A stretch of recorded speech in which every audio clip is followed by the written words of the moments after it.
My friend George and I are both knocked unconscious by a basketball. When I wake up, I suddenly hear my late mother's voice. Tam, don't let George fool you again. He loves pretending to have amnesia just to toy with you and please Ariana Rogers. I freeze and look at George, who has just woken up. I hear him ask, "Who are you?" My mom goes on, "In your past life, he ruined you. You gave him a good life and everything you have, but he killed you just to be with Ariana. Listen, your dad is about to ask you to choose a boy to be your brother. Don't pick George. Choose the boy from the Mueller family. Even though he never smiles or gives you the time of day, he quietly carries your bottle for you during training every time." Before I can process it, my dad walks toward me and holds out several photos of boys. He says, "Tam, they are all children of soldiers who sacrificed for our country. I plan to adopt one to be your brother. You choose. From now on, we will be a family." This time I do not hesitate. I point straight at Clyde Mueller. I'll listen to mom and choose him. When dad heard the choice I made, he looked at me in surprise. "Tam, don't you usually butt heads with that Mueller kid? You sure you want to choose him as your brother? Think carefully. Once it's official, he'll be family for life." My dad was a big deal in the military district. Anyone who joined our family basically got a fast pass to the top. Ms. Carrie Sutton, George Greenberg's distant aunt, quickly stepped in. "Tam, George just has temporary amnesia. He doesn't remember you right now, but didn't you love playing with him? Why don't we wait a few days? Maybe his memory will come back." Mom scoffed loudly in my head. "What nonsense. In your past life, that little girl from the Rogers family tore your favorite beau.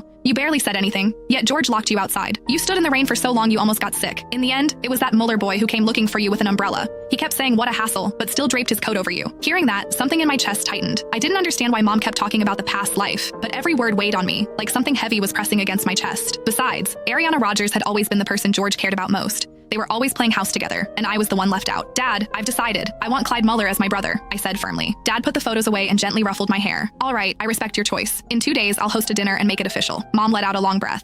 "That's more like it. My girl will grow up safe this time." After Dad and the others left to talk, I changed into one of my dresses and went out for some air. The moment I opened the door, I saw 3 familiar figures standing in the hallway. They were the kids I always played with and the ones Dad had been considering adopting. George was there too. Clyde wasn't. Martin Wright grinned and came over. "Tam, I heard you're picking a brother. So who is it?" Trevor Flintstone cut in. "Who else would it be? It's gotta be George. Everyone knows she clings to him. She always saves the good stuff for him first." George just glanced at me indifferently, acting all grown up. "I really don't remember the past few years. I only remember playing with Ariana, but if the adults have decided, I'll take care of you." Mom let out a cold laugh. "In the past life, that brat pretended to have amnesia and stuck to Ariana while enjoying everything you did for him. In the end, he left you heartbroken for the longest time. What a brat." I looked at George's indifferent expression.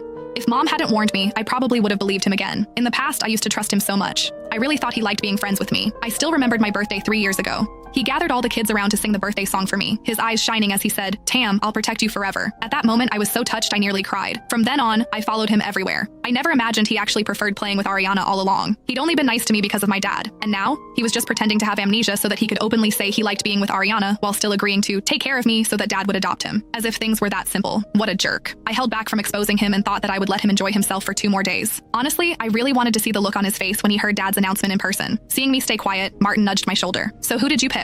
I said calmly. "You'll find out in 2 days." I turned to leave, but